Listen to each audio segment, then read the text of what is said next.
Hola amigos, lo que acabáis de ver es una manifestación del fenómeno piezoeléctrico por el que algunos materiales como el cuarzo, cuando se presionan, cuando se deforman mecánicamente, generan electricidad.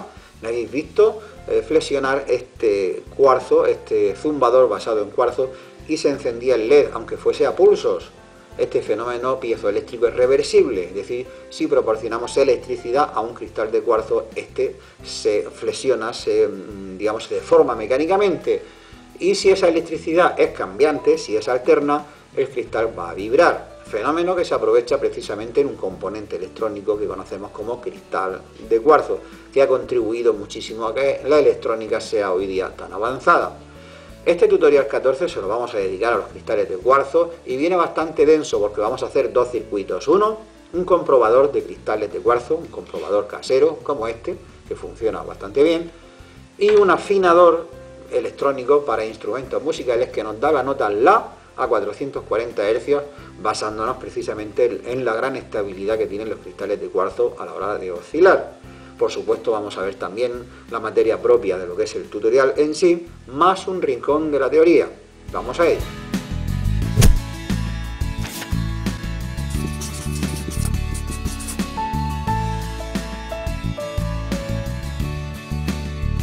En electrónica hay circuitos conocidos como osciladores y son muy utilizados tanto en electrónica analógica como en electrónica digital.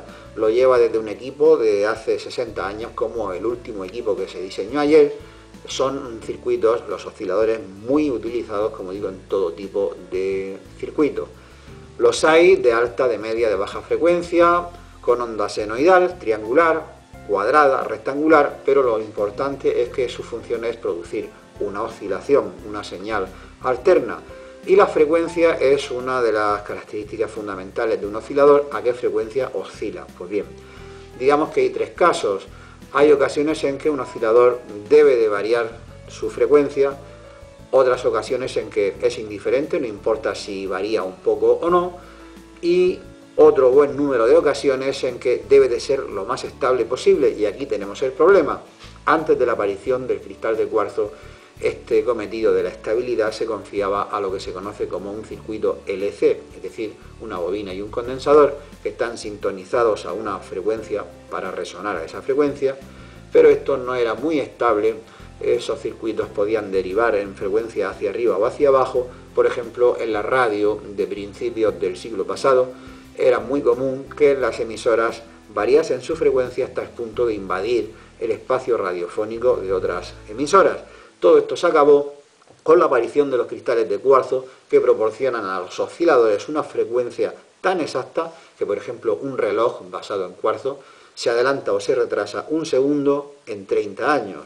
Y este es el circuito equivalente de un cristal de cuarzo, del que tenemos aquí su símbolo en los esquemas. Hay dos casos. Uno, cuando el cuarzo está sintonizado o está en resonancia. El equivalente es esta rama de la izquierda, una bobina y un condensador, es decir, un circuito LC, pero infinitamente mucho más estables que una bobina convencional y un condensador convencional. También hay una resistencia que representa la resistencia interna al paso de la corriente, bastante baja en el caso de estar en resonancia. Luego tenemos el otro caso, cuando no está en resonancia, se comporta como simplemente un condensador, cosa que no es de extrañar si tenemos en cuenta la forma en que está construido un cristal de cuarzo, lo veremos en unos momentos. Y así es más o menos como está hecho un cristal de cuarzo por dentro. Por cierto, no he enseñado ningún componente, este es uno real, un cristal de cuarzo. Y aquí tenemos la base del encapsulado con los dos pines de conexión para soldar a donde proceda. Y este sería el material piezoeléctrico, que no tiene por qué ser cuarzo, hay otros muchos materiales. A cada lado de este disco de cuarzo se pone un electrodo del cual se sacan dos cables para conectar a los pines. Según cómo sea de fino este disco de material piezoeléctrico, tendrá una frecuencia de resonancia u otra. Cuanto más fino sea, mayor será la frecuencia de resonancia. También influye mucho qué tipo de corte se haga en el cristal para extraer esta fina lámina, ya que un cristal suele tener varios ejes, pues eso es muy importante, el tipo de corte que se haga. Dije antes que un cristal de cuarzo se puede comportar como un condensador y aquí vemos claramente el porqué. Tenemos un electrodo a cada lado y en medio un material aislante, porque el material piezoeléctrico no es conductor. Sin embargo, cuando se aplica una corriente alterna que coincide su frecuencia con la de resonancia del cristal, el cristal resuena y produce electricidad que a su vez realimenta el fenómeno en un bucle cerrado y el cristal entra en resonancia. Esa es la gran diferencia con respecto a un condensador convencional. Aquí falta el encapsulado, que es, digamos, el cierre, el estuche para proteger el interior del cristal.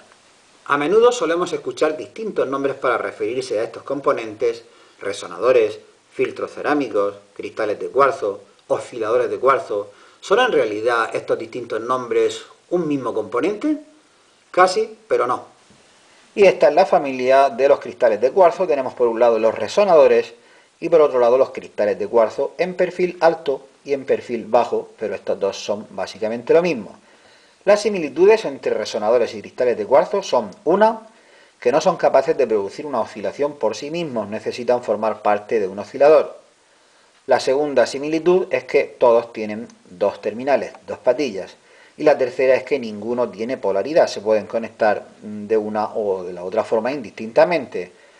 La diferencia: los cristales tienen mayores prestaciones que los resonadores y se dejan influir menos por el ambiente, por las circunstancias ambientales, se dejan influir menos que los resonadores, aunque a cambio su precio es ligeramente superior.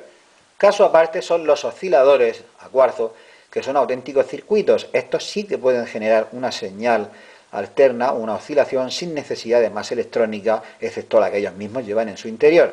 Aquí tenemos la explicación de sus 4 pines, que van numerados así, cosas del fabricante, no es correlativa.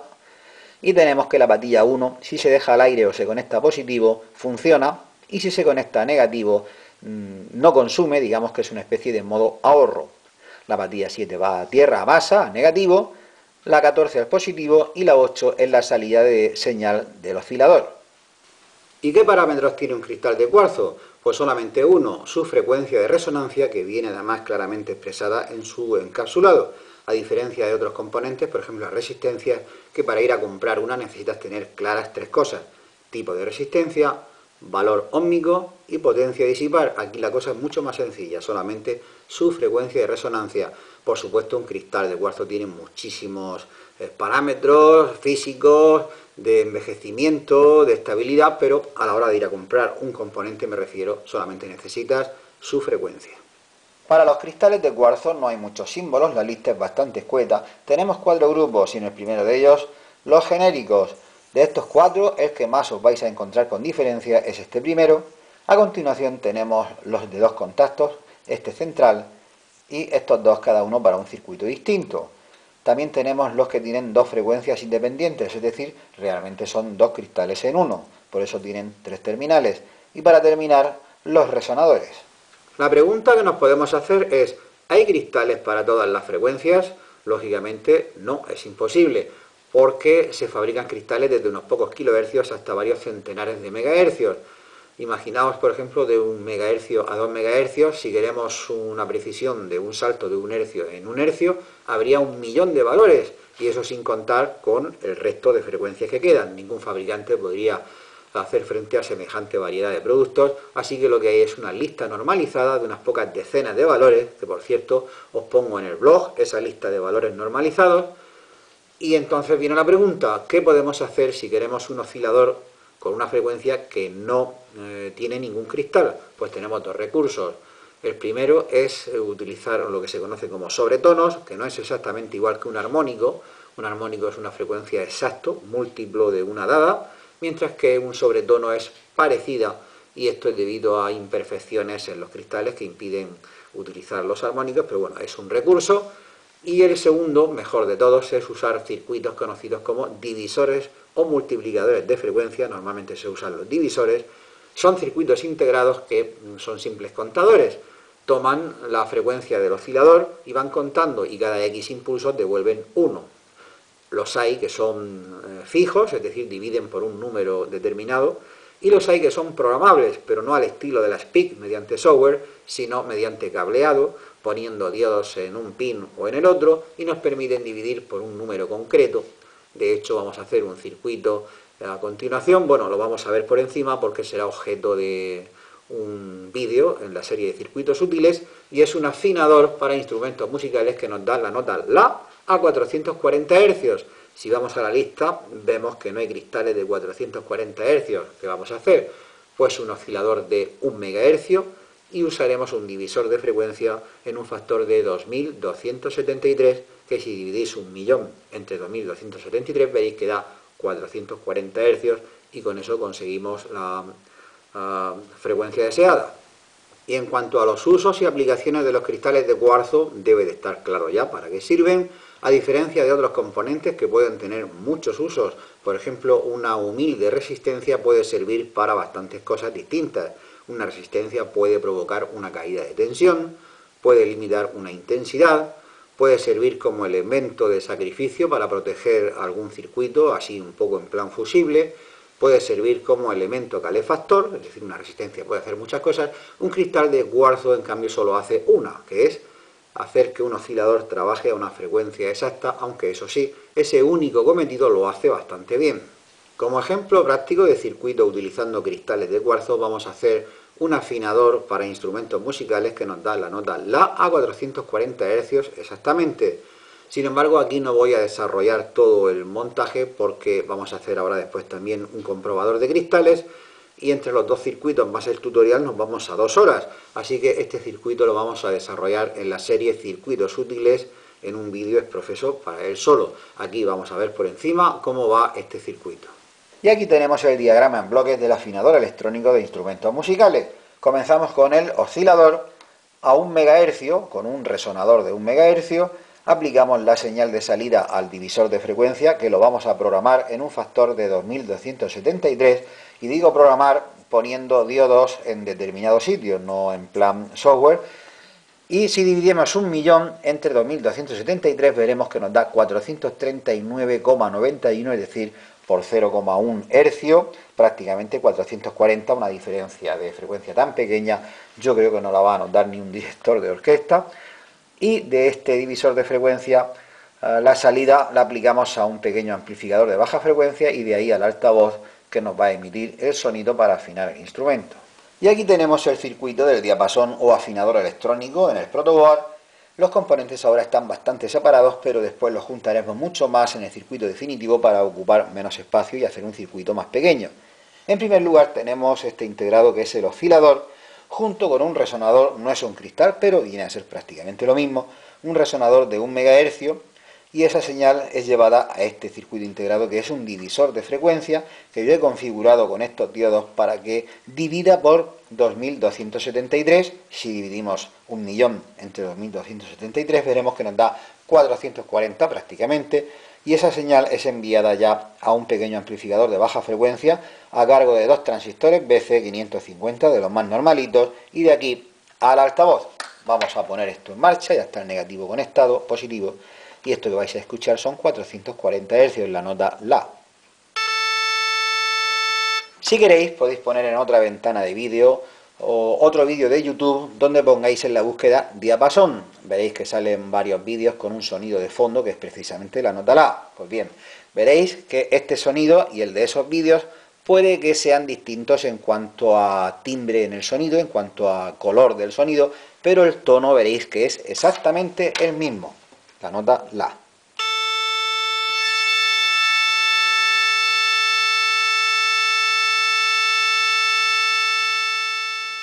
Y llegamos al apartado de cómo comprobar si un cristal de cuarzo está en buen estado. Tengo una mala noticia, y es que un cristal de cuarzo no se puede comprobar de forma sencilla, como hacíamos con una resistencia o con un diodo usando el polímetro, ya que un cristal de cuarzo es un componente complejo, así que solamente tenemos 2 opciones. Una, sustituir el cristal sospechoso por uno igual. A fin de cuentas, un cristal de cuarzo cuesta más o menos 1 euro, si es un resonador es todavía más barato. Y la otra opción sería utilizar un comprobador de cristales que puede ser comprado o hecho por nosotros mismos. Pues vamos a hacernos nosotros en un momento un comprobador de cristales. Y aquí tenemos el circuito del comprobador de cristales de cuarzo. En primer lugar, la pila de 9 voltios, puesto que vamos a hacer esto en plan portátil, en una caja pequeña así como esta. Y su interruptor de puesta en marcha, cuando lo cerramos, aplica la tensión positiva a la rama de arriba y la negativa aquí abajo.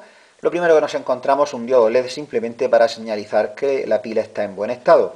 con una resistencia en serie, puesto que si conectamos un LED directamente a 9 voltios lo vamos a fundir. A continuación, T1 constituye un oscilador junto con C1 y C2, siempre y cuando haya un cristal de cuarzo válido conectado aquí, que precisamente será este el lugar donde pongamos el cuarzo a probar. Si el cuarzo es válido, T1 entra en oscilación y amplifica esa oscilación recogiéndola en el emisor aquí en este punto, y a continuación la rectificamos y se aplica esa corriente ya continua a la base de T2, de modo que si el cristal puesto aquí es válido, T2 entra en conducción pero no oscilando sino de forma continua, y se encenderá el diodo D4. Esta va a ser la señal de que hay un cristal válido en este punto. Una aclaración importante sobre este circuito. Lamentablemente no podemos medir todas las frecuencias posibles de cristales, puesto que el circuito tiene una capacidad máxima y mínima en cuanto a frecuencia, y eso depende del valor de estos condensadores. Después de hacer muchas pruebas en el protoboard, he llegado a la conclusión de que un valor de 100 picofaradios en ambos condensadores nos permite medir un buen rango de frecuencias en los cristales, que va desde los 440 kHz, hablamos ya de un resonador, hasta un valor superior de 32 MHz con un cristal como este, lo que la verdad nos permite cubrir una gama bastante amplia y frecuente de cristales. De todas maneras, si alguien quiere medir cristales de más de 32 MHz, solamente tiene que sustituir estos condensadores y ponerlos de un valor menor a 100 picofaradios, por ejemplo 47, 33 o incluso 22 picofaradios. Y este es el montaje que tengo preparado para probar en el protoboard este circuito. Aquí tenemos una batería de cristales de distintos valores, y el circuito ya veis que no es nada complicado, son muy pocos componentes. Aquí tenemos el diodo que nos va a decir si la batería está en buen estado, y este diodo es el que nos dice si el cristal está en buen estado. Vamos a pasar la cámara por los cristales a ver si podemos ver los valores de cada uno de ellos. 440 kilociclos, 800 kilociclos o kilohercios, 1,8 MHz, 2 MHz, 4,3 MHz, 8 MHz, 12 MHz, 27 y 32 MHz. Vamos a poner a prueba el comprobador de cuarzos con esta pila de cristales, alimentación, y se encenderá el LED de puesta en marcha que nos dice que la batería está en buen estado, 9 voltios. Este también lo he doblado hacia la cámara para que se aprecie mejor cuando se enciende. Y empezamos con el valor más bajo de frecuencia, un resonador de 430 kilociclos. Ahí está, se enciende. Vamos ahora con un resonador de 800 kilociclos. También, por supuesto, esto no funciona si simplemente cortocircuito las puntas. Puede ser que en el momento en que rozo, esa pequeña oscilación lo encienda momentáneamente, pero no de continuo. Bueno, vamos ahora con el siguiente valor, un cristal de 1,8 MHz.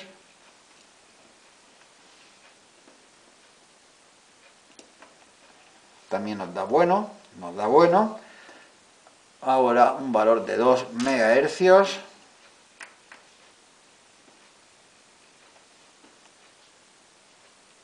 Ok. 4,43 MHz.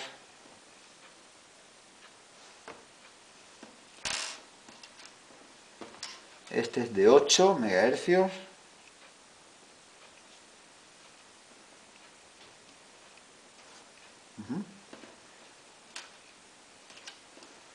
El siguiente es de 12 MHz.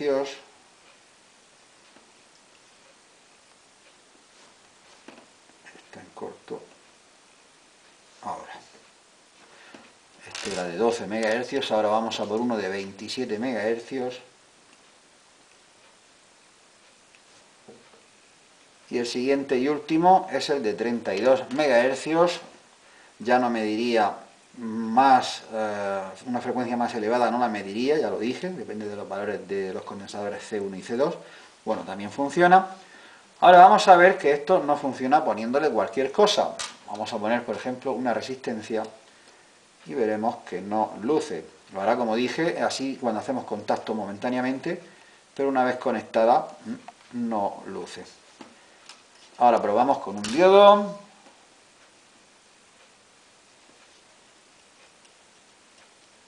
Tampoco luce. Y también con un condensador. Y tampoco debería de lucir. Volvemos a poner cualquier cristal, no sé, por ejemplo este de 2 MHz y luce. Aquí tenemos sobre la mesa todo el material necesario para montar este comprobador de cristales de cuarzo, aunque la lista de materiales prefiero ponerla en el blog, bastante mejor hacerlo allí que aquí en el vídeo. Ya sabéis que debajo de la ventana de este vídeo, en la descripción, tenéis un enlace a mi blog y allí tendréis la lista pormenorizada de todos los componentes. Bueno, aquí de todas maneras avanzo que necesitaremos, por supuesto, un estuche o una caja, y siguiendo la línea de la Tupper electrónica, esto es un pastillero, lo he comprado en un chino. Y también vamos a utilizar una pila de 9 voltios con su portapilas, que además se lo voy a poner ya. Y vamos a ver cómo cabe todo en la caja. Vamos a poner aquí y vemos que cierra perfectamente. Y en el espacio que queda vamos a poner un trozo de circuito impreso que ya he marcado, más o menos el espacio disponible.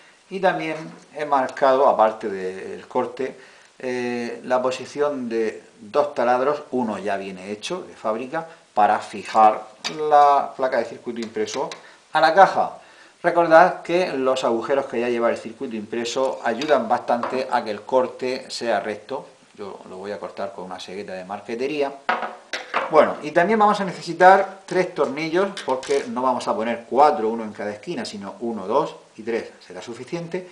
Y un número variable de tuercas, y digo variable de tuercas porque vamos a jugar poniendo 1 o 2 tuercas para que el circuito suba más o menos, y así este interruptor, bueno, va por el otro lado, este interruptor va a sobresalir solamente el pivote. Para accionarlo saldrá por aquí arriba. Lo mismo los diodos LED, que los vamos a poner a la misma altura que el mando de este pequeño interruptor.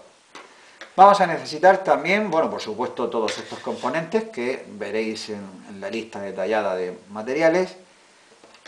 Un conector de 2 vías para sacar los 2 cables con sus pinzas de cocodrilo, que serán para probar los cristales de cuarzo. Los cables del portapilas los voy a soldar directamente al circuito impreso.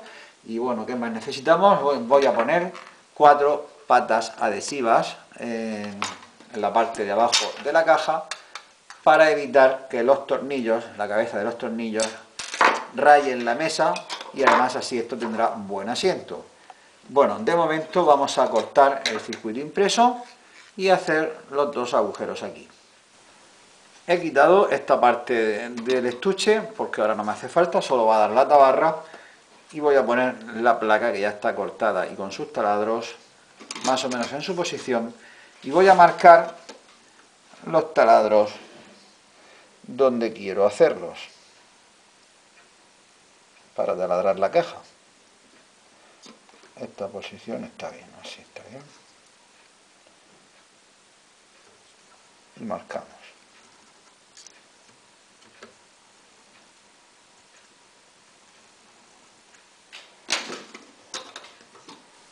Ya están los 3 taladros hechos, también en la caja, y he puesto 3 tornillos por abajo con 3 arandelas. Ahora vamos a comprobar si el circuito coincide.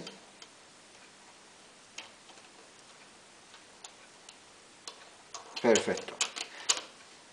Bueno, pues antes de poner aquí las tuercas para sujetar, porque se quedaría el circuito apretando con las soldaduras hacia la caja, además de que este interruptor no va a sobresalir por esta tapa, este circuito hay que levantarlo, y para eso vamos a poner tuercas, además de que hay que sujetar los tornillos. Antes de poner el circuito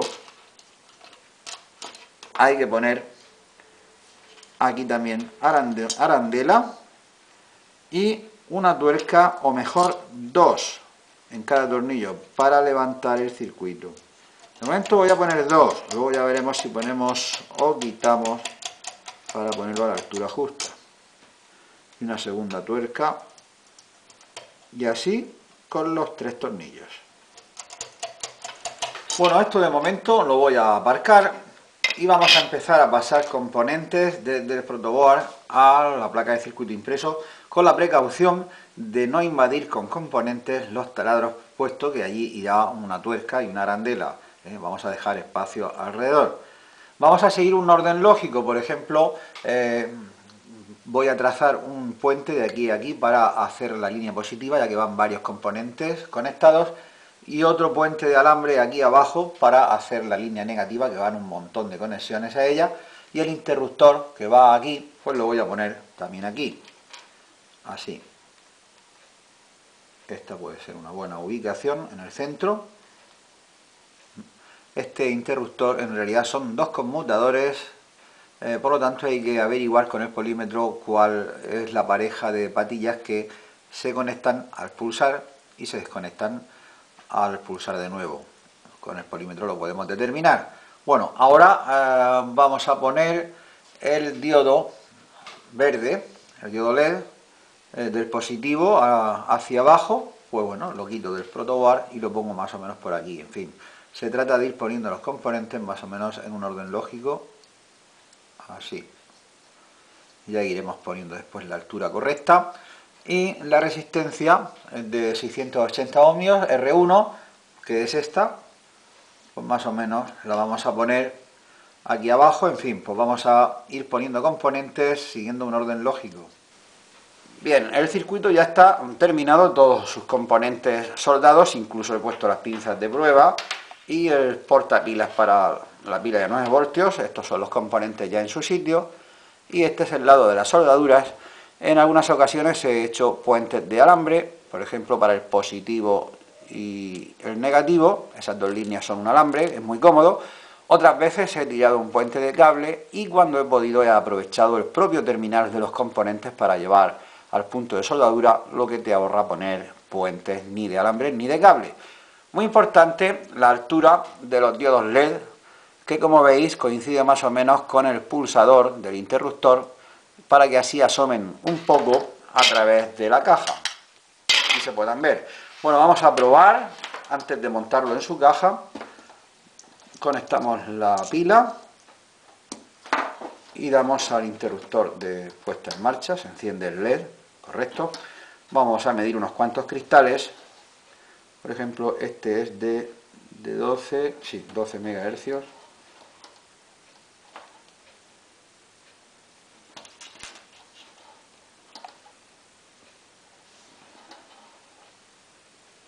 Muy bien, funciona, se enciende el LED blanco. Otro cristal, este es de 32 MHz. Muy bien. Y este de 4,43 MHz.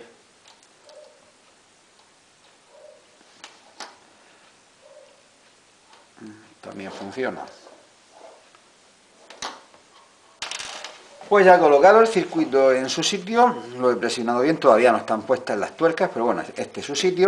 Por cierto, he hecho una pequeña muesca aquí y aquí, en este plástico, para que pasen estos cables, sin necesidad de hacer un taladro, ¿eh? Pasan los cables perfectamente, pero esto no cierra, y esto es intencionado, ya que están chocando con la tapa el interruptor y los 2 diodos que queremos que sobresalgan por aquí. Para señalizar el sitio donde vamos a hacer el taladro, simplemente centramos bien la tapa y vamos a marcar la posición. Si no se ven bien los diodos, hacemos un truco, encendemos y ponemos un cristal para que se enciendan los 2 diodos, y como esto, como digo, es translúcido, vamos a ver a través de él la posición de los diodos. Ahora ponemos la tapa y marcamos con más seguridad la posición tanto del interruptor como de los diodos. Los 3 taladros en la tapa ya los he hecho.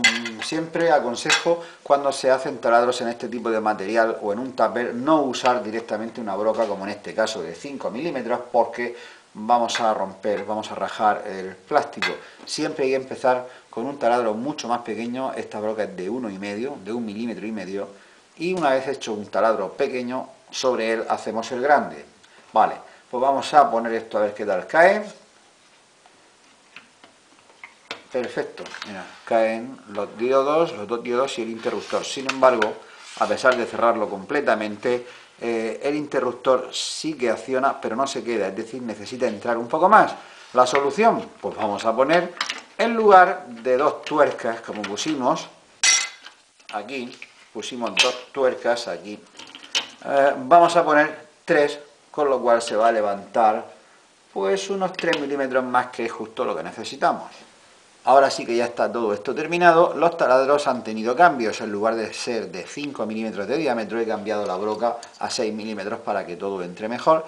Y el taladro del interruptor lo he hecho un poco más grande y además le he dado forma cuadrada con ayuda de una lima plana pequeña como esta. He puesto también una tuerca en cada uno de los 3 tornillos para sujetar el circuito impreso, de modo que cada tornillo ahora tiene 4 tuercas, 3 debajo para levantar el circuito y una arriba para sujetarlo. Vale, pues vamos a poner la tapa en su sitio. Ponemos las bisagras, estas bisagras de plástico pequeñas que hay aquí blancas, esta y esta. Vale, y ahora cerramos.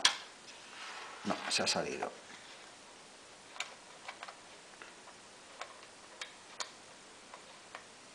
Ahora.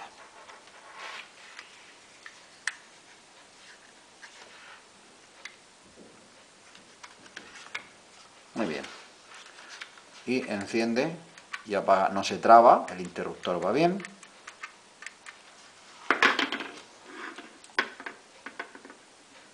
Así que proyecto terminado en cuanto a comprobador de cristales de cuarzo. Esto es un tutorial sobre cristales de cuarzo. Sin embargo, la piezoelectricidad tiene muchos otros usos, tanto dentro de la electrónica como fuera de ella, y me gustaría destacar algunos de esos usos. En primer lugar, tenemos los zumbadores. Me habéis visto al principio del vídeo generar un poco de electricidad con uno de ellos, aunque el uso normal es al revés, aplicarle electricidad y que genere una deformación que se convierte en sonido. El zumbador real no es esto, esto es el interior de él. Aquí tenéis uno de verdad, con su aspecto exterior, y si se le aplica corriente, genera un pitido que sirve como avisador acústico en un montón de dispositivos, por ejemplo en los relojes, los electrodomésticos, para avisar que ha llegado un tiempo al final, en fin, tienen muchos usos.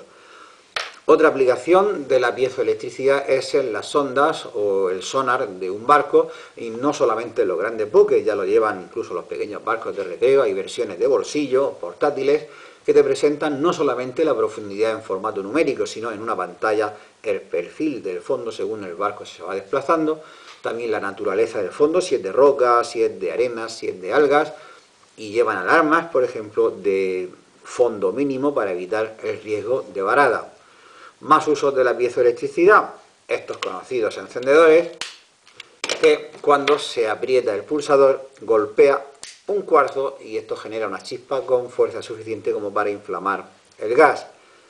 Seguramente habéis oído hablar del lavado sin detergente. Bueno, pues este tipo de proceso se hace mediante la cavitación, es un fenómeno con ultrasonidos que a su vez se generan con piezoeléctricos.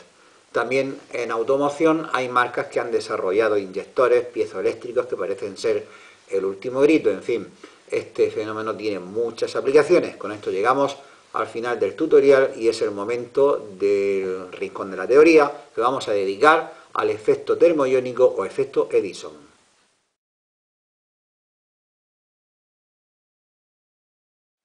Corrían los años 1870, allá a finales del siglo XIX, cuando varios experimentadores estaban trabajando en la bombilla de incandescencia, que a día de hoy todavía se sigue utilizando. ¿Qué os voy a contar sobre ella que no sepáis? Consiste en una envoltura de cristal, de vidrio, en cuyo interior hay vacío y un filamento que se hace recorrer por una corriente eléctrica y por efecto Joule produce no solamente calor sino también luz. Uno de los experimentadores que más trabajó con este invento fue Thomas Edison y estaba intentando descubrir por qué el filamento se rompía y también se ennegrecía el interior de la envoltura de vidrio, así que se le ocurrió poner dentro de la bombilla un electrodo y observó que si no se polarizaba o se polarizaba negativo no pasaba nada, pero si se polarizaba positivamente se establecía una corriente eléctrica significativa. Esta corriente eléctrica sería desconcertante hasta que se determinara su causa, puesto que ese electrodo que se introdujo en la lámpara no estaba conectado eléctricamente a nada y además estaba rodeado de vacío, o aunque fuese aire, ambos son aislantes, así que a ver de dónde salía esa corriente eléctrica. Pues ese es precisamente el fenómeno termoiónico. Volvemos a la lámpara de Edison. El origen de la corriente eléctrica que se establecía en este electrodo viene dado por el efecto termoiónico. El efecto termoiónico consiste en que al calentar un metal, este emite electrones que lo rodean formando una especie de nube electrónica. Al estar esos electrones desligados de su átomo, quedan sueltos, digamos, susceptibles de ser atraídos por un campo eléctrico opuesto. Como los electrones son negativos, si aquí ponemos una carga positiva, estos electrones van a viajar sin oponer ninguna resistencia hacia ese electrodo, y más cuando en el interior hay vacío, de modo que los electrones se ahorran muchísimos choques contra supuestos átomos o moléculas de ese gas. Esto lo vamos a ver mejor en este dibujo ampliado. Supongamos que este filamento, aquí tenemos una sección de él, es un metal, y cuando se calienta, eventualmente algunos electrones salen aquí a las inmediaciones haciendo una especie de nube electrónica totalmente desligados de su átomo, por lo que si ponemos, como digo, un electrodo polarizado positivamente, van a viajar sin ningún tipo de resistencia hacia él. Esta nube electrónica es tanto más densa cuanto mayor es la temperatura y también depende bastante del tipo de material. No todos los materiales emiten con la misma facilidad. Es importante diferenciar esta corriente termoiónica de un simple arco eléctrico, porque un arco eléctrico en un dispositivo como este se va a producir si se aplican tensiones muy elevadas y es una corriente de tipo disruptivo, es destructiva. Sin embargo, aquí hablamos de una corriente que se puede regular. Cuanto más positivo se haga este electrodo, más corriente, cuanto más se caliente el filamento, más electrones emite, es decir, es una corriente, por decirlo entre comillas, domesticada, mientras que el arco eléctrico es destructivo. Poco después del descubrimiento del fenómeno termoiónico surgieron las primeras válvulas de vacío que revolucionaron el mundo de la electrónica. Aquí ya la finalidad no era buscar emisión de luz, sino explotar el fenómeno termoiónico, y este es uno de los primeros diseños, de los más sencillos. Tenemos un electrodo que hace las veces de filamento y cátodo, es decir, se calentaba, emitía electrones y eran atraídos por este otro electrodo, por la placa o ánodo, que se polarizaba positivamente. Los electrones circulaban en sentido, según este dibujo, ascendente. Cuando esta placa se polarizaba negativamente, no circulaba corriente en sentido inverso, ya que esta placa no se calentaba y por lo tanto no había emisión de electrones. ¿Os suena de algo esta propiedad de solamente conducir en un sentido y no en el otro? Efectivamente, estamos hablando de un diodo, el primer diodo de la electrónica, pero no con esta apariencia moderna, sino más bien con esta apariencia. Bueno, esto no es exactamente un diodo, pero podría pasar por él, tendría esta forma más o menos. Vemos que este sistema es el de caldeo directo, es decir, he dicho ya que cátodo y filamento son un mismo electrodo, y más tarde se vio que era ventajoso separar ambas funciones. Aquí vemos en caldeo indirecto un filamento que calienta a un cátodo, que están separados eléctricamente. Viene a ser prácticamente lo mismo, pero como digo, tenía la ventaja de tener separado el circuito de filamento del cátodo. El diodo fue la primera válvula de vacío, la más sencilla, y pronto vinieron otros diseños para, por un lado, perfeccionar el funcionamiento y por otro lado, permitir hacer cosas que el diodo no podía hacer. Por ejemplo, el tríodo, que fue la siguiente válvula de vacío, consistió en añadir un tercer electrodo, normalmente llamado rejilla, que se situaba entre el cátodo y el ánodo. Variando la tensión en esa rejilla se podía controlar la corriente que fluía entre cátodo y ánodo, es decir, esa válvula de vacío tríodo era como una especie de grifo o de regulador, lo que fue el antecesor de lo que hoy conocemos como transistor. Más tarde vino la válvula con 4 electrodos, es decir, el tetrodo, con 5 electrodos, el pentodo. También se hicieron válvulas con doble válvula en su interior, en un mismo tubo. También se hicieron válvulas para manipular grandes potencias, todo esto hasta que surgió más tarde el transistor y la válvula quedó relegada a un segundo plano, aunque a día de hoy se siguen utilizando. Por ejemplo, los televisores con tubo de radio catódico, pues el tubo de radio catódico es una válvula. Nuestros hornos microondas, el radar, utilizan un dispositivo para producir esas microondas, que se conoce como magnetrón, eso es una válvula de vacío. Y también en radiodifusión las etapas de potencia se suelen confiar a válvulas más bien que a semiconductores. Incluso actualmente yo he visto equipos musicales modernos, fabricados hoy, hechos con válvulas y la verdad es que, por cierto, suenan bastante bien. Y llegamos al final de este capítulo 14 del tutorial de electrónica básica. Espero que este vídeo os haya entretenido, que os sirva para algo o al menos os haya gustado. Y si es así, ya sabéis que la mejor forma que tenéis de agradecérmelo es dándole pulgar arriba a este vídeo, compartirlo en vuestras redes sociales, seguirme en Twitter, en Facebook y por supuesto también aquí en YouTube. Me despido de todos vosotros, nos vemos en el próximo vídeo. Hasta la vista.